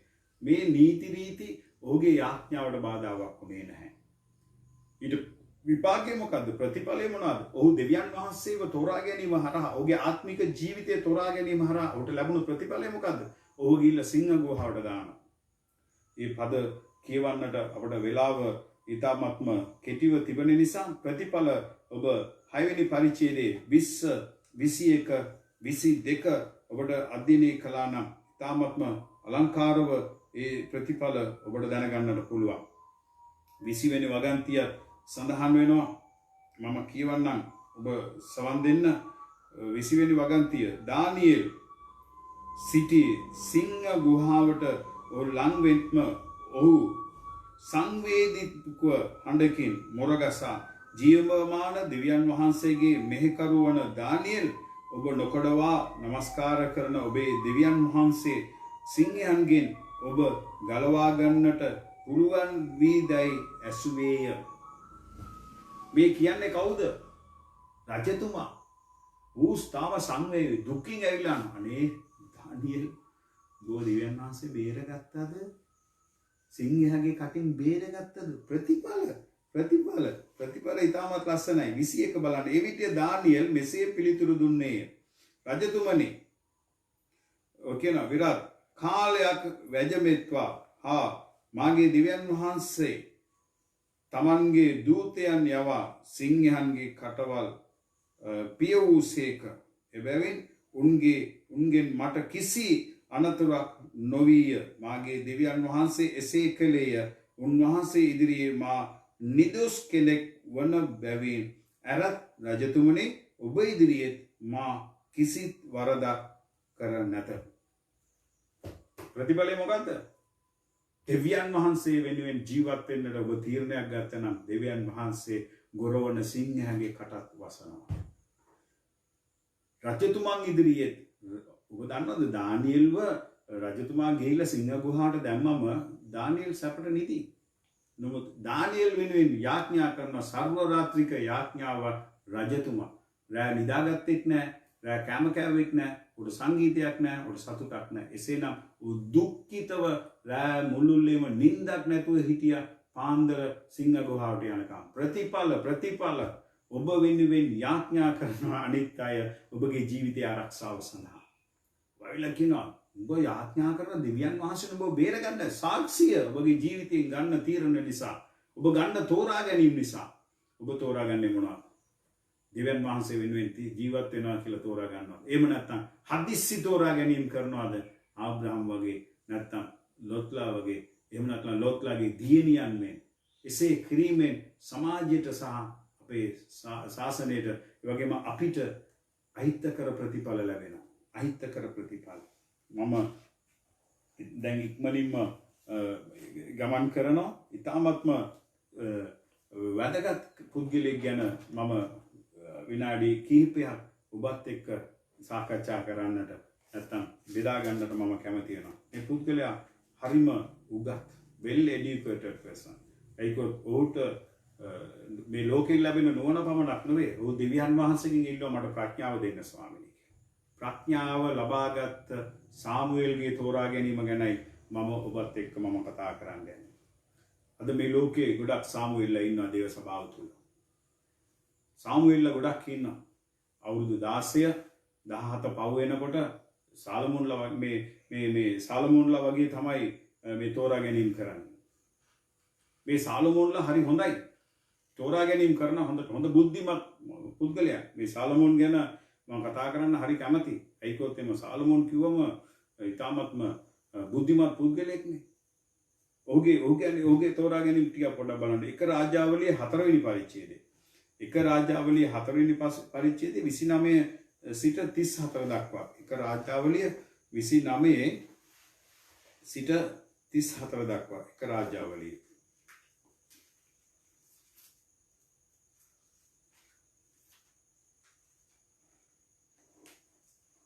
එක රාජ්‍යාවලිය 29.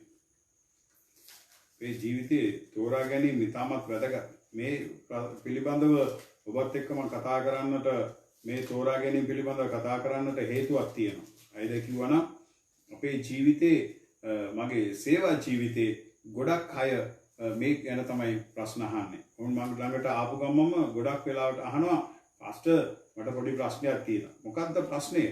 මම එක ගෑන් ළමයෙකුට ආදරය කරනවා. ගෑන් ළමයි ඇවිල්ලා කියනවා මම පිරිමි ළමයෙකුට මම ආදරය කරනවා. මට තෝරගන්න දන්නේ නැහැ.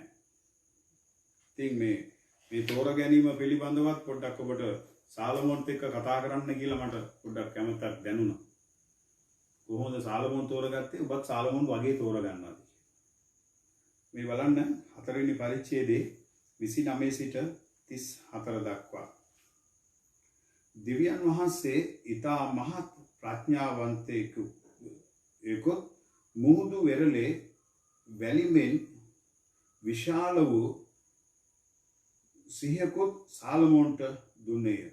කියන්නේ සාලමෝන්ගේ ප්‍රඥාව පිළිබඳවයි මේ සඳහන් වෙන්නේ. සාලමෝන් කොයි වගේ පුද්ගලයෙක්ද කියලා. මම එක දෙයක් මම මේක කියවන අවස්ථාවේදී මම තේරුම් ගත්ත කාරණේ තමයි සාලමෝන් මෙච්චර ප්‍රඥාවන්තයි. ඔහු මෙච්චර දෙවියන් වහන්සේත් එක්ක කතා කරලා ආශිර්වාදේ තෝරාගත්ත පුද්ගලයෙක්. නමුත් ඔහුගේ ජීවිතේ තෝරා ගැනීමේදී ඔහු වැටලා යනවා. මේකෙන් මම එක දෙයක් මම කල්පනා කරනවා. ඔබ කොච්චර උගත් වුණත් ඔබගේ තෝරා ගැනීමේදී ඔබ ප්‍රවේශම් වෙනවා. ඔබ ලබාගත් අධ්‍යාපනය, එසේ නැත්නම් ඔබ ලබාගත් නුවණ, ඔබගේ පරම්පරාවෙන් ගෙන ආපු දැනුම ඔබගේ තෝරා ගැනීමට උපකාර වෙන්නේ නැහැ. ඒක සාලමෝන්ගේ ජීවිතය ඔච්චර බුද්ධිමත් වෙලා දෙවියන් වහන්සේගේ ආඥා පිළිගත්තා රට පාලනය කළා ඒ විතරක් නෙවෙයි රචිත් කරපු වැරදිම තෝරා ගැනීම බලන්නකෝ එක රාජාවලිය එහෙමම යනකොට 11 වෙනි පරිච්ඡේදයට දැන් අපි 11 වෙනි පරිච්ඡේදයට යනකොට එයාගේ වැඩ කටයුතු කොච්චර ලස්සනද කියලා අපිට බලන්න පුළුවන් එක රාජාවලිය 11 වෙනි පරිච්ඡේදයේ පළවෙනි වගන්තිය ඉතාමත් පැහැදිලිව කියනවා ඔහුගේ වැඩ කටයුතු ඒ කියන්නේ කොහොමද යා වැඩ කරේ කියන එක කියනවා සාලමෝන් රජු බොහෝ විජාතික ස්ත්‍රියන් ස්ත්‍රීන්ට එනම් පාරාවගේ දුව ඇතුළු මොවාබ් වරුන්ගෙන්ද අම්මෝන් වරුන්ගෙන්ද ඒදොම් වරුන්ගෙන්ද ශීදොම් වරුන්ගෙන්ද දූවරු හිත්තිවරුන්ද කාන්තාවන් වන බොහෝ විජාතික ස්ත්‍රීන්ට ඇලුම් වී සිටිය එබැවින් මා ඔවුන් නුඹලාගේ සිත් ඔවුන්ගේ දෙවිවරුන් වෙත හරවන බැවින් නුඹලා අවුත් අතරට නොයා යුතුයි ඔවුන්ට නුඹලා අතරට එන්ට ඉඩ නොදිය යුතුයයි සමිදානන් වහන්සේ ඊශ්‍රායලයේ ජනයාට යම් යම් ජාතීන් ගැන වදාළසේක්ද ඒ ජාතීන්ට සාලමෝන් රජ ස්නේහයෙන් ඇලුම් වූයේය. ඉතින් මේ ගැන උඩ මොනවද තේරෙන්නේ? එදා මොවාබ්වරුන් අම්මෝන්වරුන් තිවරුන්ව දිව්‍යන් වහන්සේගේ පරම්පරාවටත් එන්න එපායි කියලා කියන තැනින් ගිහිල්ලා දැන් සාලමෝන් බුද්ධිමත් පුද්ගලයා තෝරගන්නවා නෝනලා කීයක්ද 700යි 300යි ප්ලස් 10ක් තෝරගන්නවා බුද්ධිමත් මිනිසයන් 10ක් තෝරගද්දී අපි වගේ සාමාන්‍ය මිනිසයන් එක්කෙනෙක් තෝරගන්න කොච්චරක් කල්පනා කරන්නට ඕන.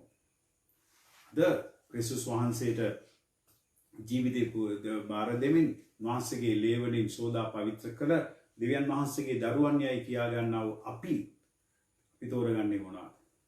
සමහර දරුවෝ කියනවා මම යේසුස් වහන්සේගේ දරුවෙක් තමයි. නමුත් මං එයාට ආදරය කළානේ ස්නේහය කළා.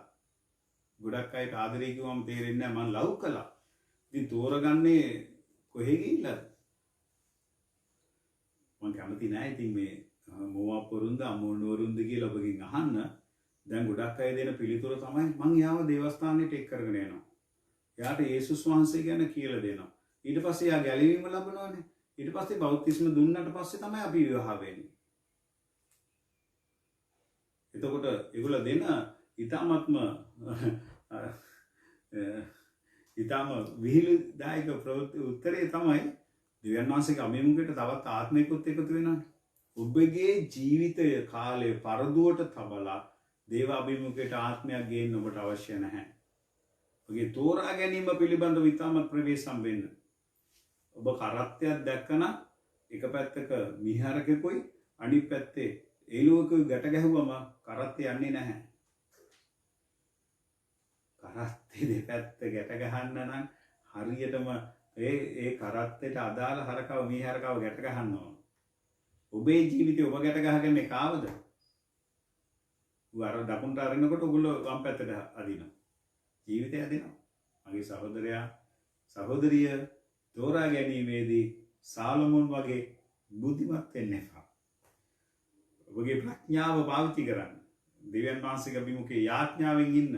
ඔබ තෝරා ගැනීම කරන අවස්ථාවේ ඔබගේ ජීවිතය පිළිබඳව තෝරා ගැනීම.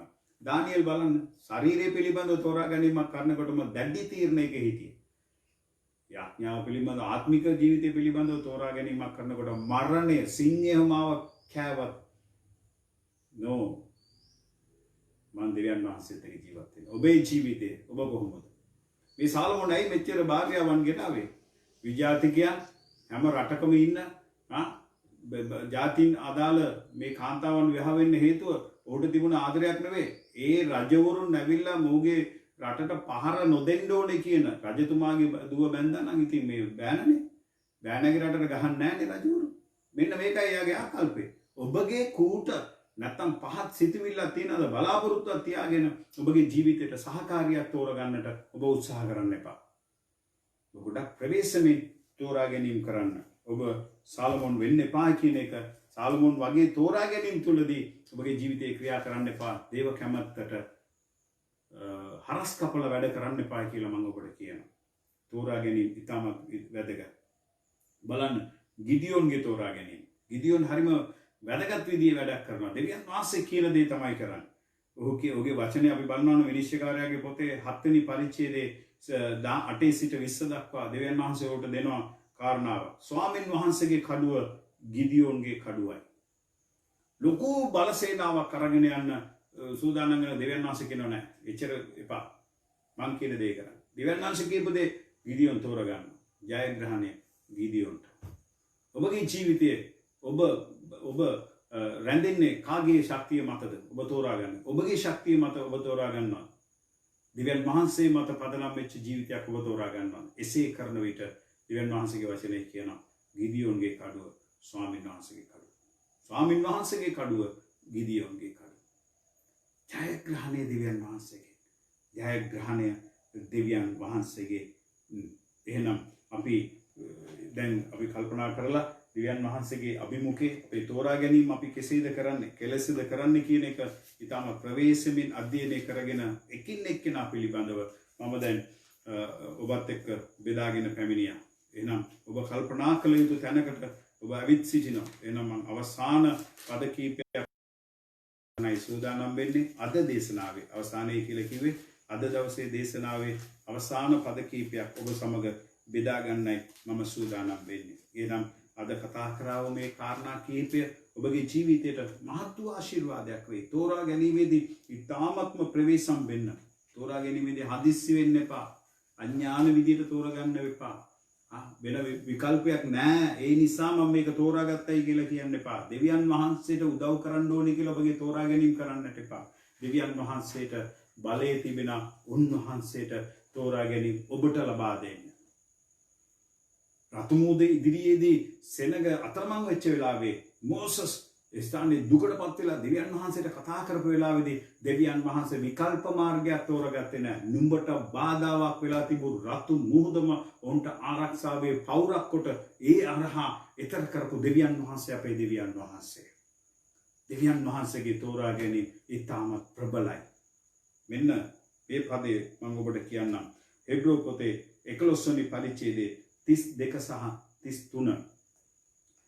33 මම තව මක් කියම්ද ගිඩියෝන්ද බාරක්ද සම්සෝන්ද යෙප්තාද දාවිද්ද සාමුවෙල්ද ප්‍රොපේතවරුන්ද ගැන කියන්ට කල් මදිය. ඔහු ඇදහිල්ලෙන් රාජ්‍යයන් යටත් කළෝය, ධර්මිෂ්ඨකම් කළෝය, පොරොන්දුව ලබාගත්තෝය, සිංහන්ගේ මුඛය පියවෝය. ඉතාමත් අලංකාර වචනයක්.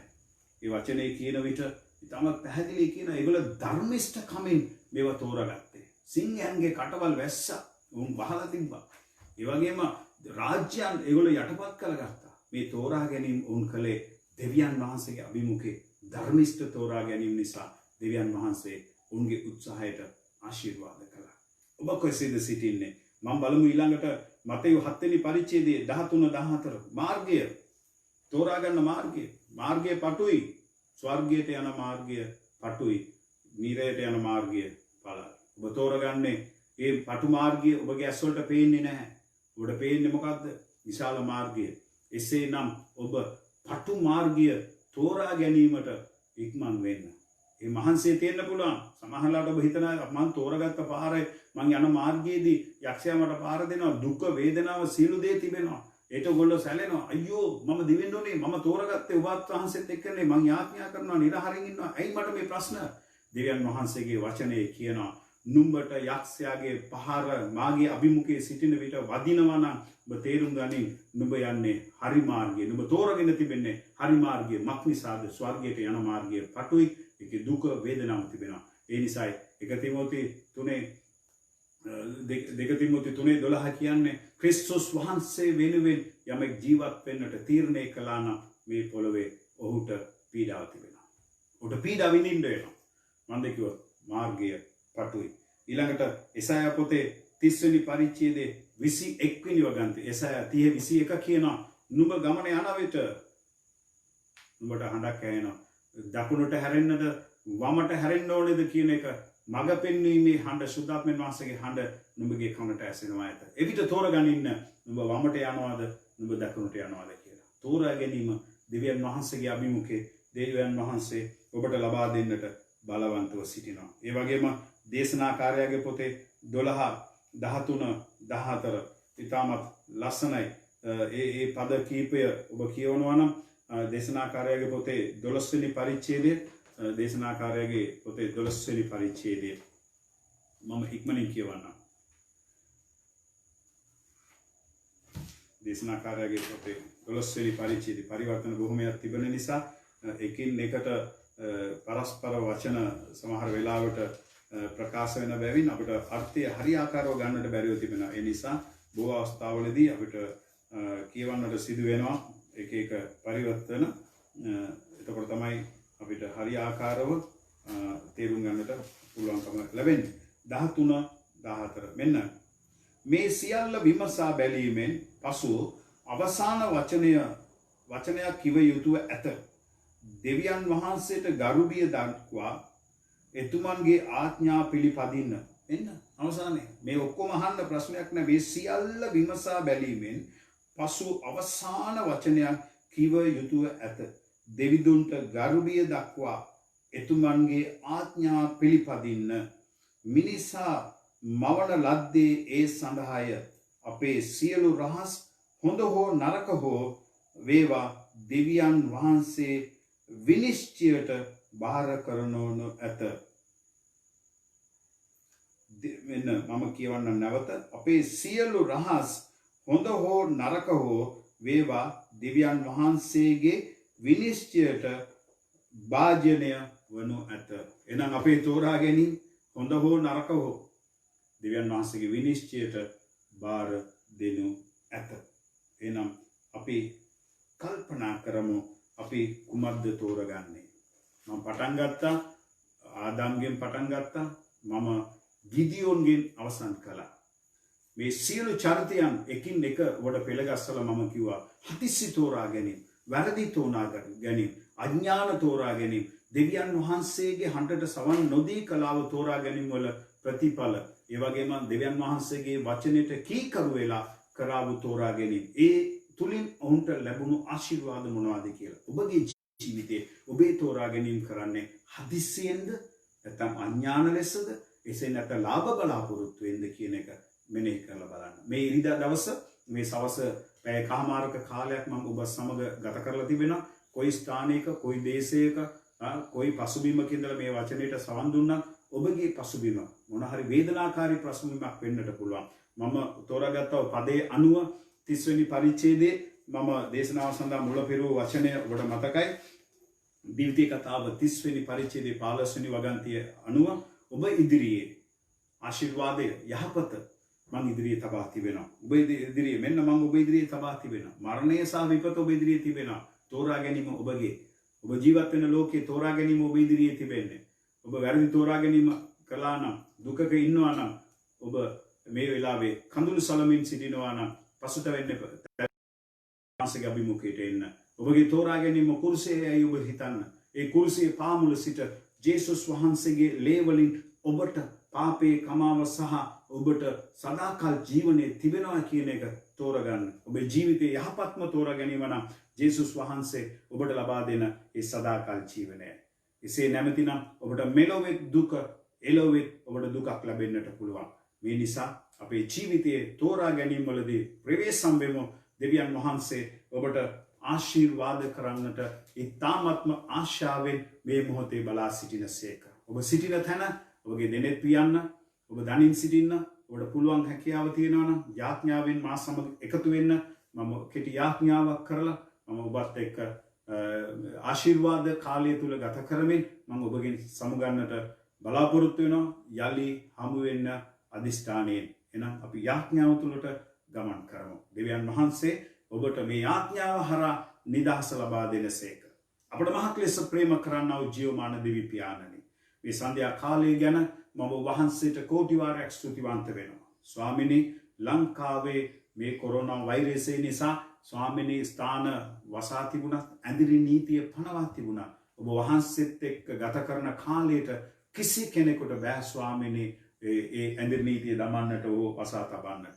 ස්වාමිනී, මොන නීතිය පැමිණියත් මට පුළුවන් ඉන්න තැනක සිට දනගසා ඔබ වහන්සේ වෙතට යාඥා කරන්න. ස්වාමිනී මේ වචන අසාගෙන සිටි දරුවන්ට උන්ගේ තෝරා ගැනීමේදී උන් කළ වරදි නිසා ප්‍රතිඵල ස්වාමිනී අයහපත් ප්‍රතිඵල උන් අත්විඳිනවා නම් ඔවුන්ගේ වැරදි තෝරා ගැනීම නිසා මේ ලෝකයට අයහපත් ප්‍රතිඵල දායක වී තිබෙනවා නම් මේ වචන ඇසීමෙන් පසු ඔවුන්ගේ ජීවිතය තුළ පසුතැවීමක් ඔබ වහන්සේ ඇති කළේ නම් මෙන්න ඔවුන් යටහත් වෙලා ඔබ වහන්සේගෙන් කරුණාවයිද සිටිනවා. ඔබ වහන්සේ වැරදි කළ අයට ඔබ වහන්සේට පහර දුන්න අයට ඔබ වහන්සේ නින්දා අපහාසයට පත් කළ අයට ඔබ වහන්සේ කිව්වේ මොවුන් කරන දේ නොදැනත්ව කරන නිසා ඔවුන්ට සමා වෙන්න. එසේනම් ස්වාමිනී ඔවුන් ඉන්න තැනක සිට කල්වාරියේ යේසුස් වහන්සේගේ ලේ වලින් මට සමාව තිබේ. මම උන්වහන්සේගේ මුහුණ දෙස බලනවා. මක් නිසාද ඊශ්‍රායලයේ සෙනග සේනාවල ස්වාමින් වහන්සේගේ මුහුණ දෙස බැලුවෝය. උන්ගේ මුහුණවත් ආලෝකමත් වුණෝය කියලා අපගේ වචනයෙන් කියනවා. එසේනම් ස්වාමිනී කල්වාරියේ යේසුස් වහන්සේ දෙස බලන සියලු දෙනාට ඔබගේ කරුණාව පුද කළ මැනව. වහන්සේගේ ආශිර්වාදය පුද කළ මැනව.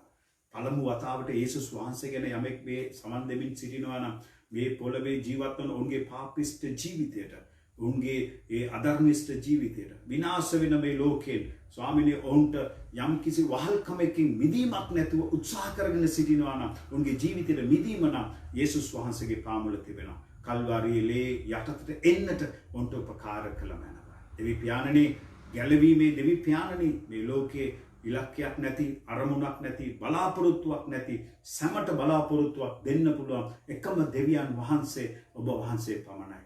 එසේනම් යේසුනේ ඔබ වහන්සේ ආශිර්වාද කළ මැනව. ඔබේ ජීවිතේ තෝරා ගැනීම ඉතාමත් යහපත්ව ප්‍රබලව අධිෂ්ඨානශීලීව යහපත් තෝරා ගැනීම කරන්නට ඒ යහපත් තෝරා ගැනීම තුලින් ඔබේ ජීවිතයට ආශිර්වාදේ එකතු කර ගන්නට ඔබගේ කරුණාව ඔබ වහන්සේ දායක කළ මැනව. ආශිර්වාද කරන්න ස්වාමිනී ආශිර්වාද කරන්න ජේසුස් වහන්සේගේ උතුම් වූ නාමයෙන් ආශිර්වාදයෙන් අපි නිම කරමු. අපගේ පියෝ දෙවියන් වහන්සේගේ ප්‍රේමය පුත්‍රයන්න් වහන්සේගේ කරුණාව ශුද්ධාත්මයන් වහන්සේගේ සහභාගීකම අදත් හෙටත් සදාකාලින් සදාකාලයට අපේ සියලු දෙනා සමගම වේවා. ආමේන්. ආමේන්. ආමේන්. ජේසු පිටයි දෙවියන් වහන්සේ ඔබ සියලු දෙනාට ආශිර්වාද කරනසේක්වා.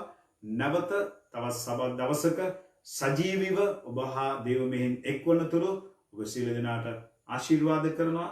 ජේසු පිටයි සමාදානයෙන් ජීවත් වෙන්න සමාදානයේ දෙවියන් වහන්සේ ඔබ සමග වැජමෙනසේක්වා. ආමේන්.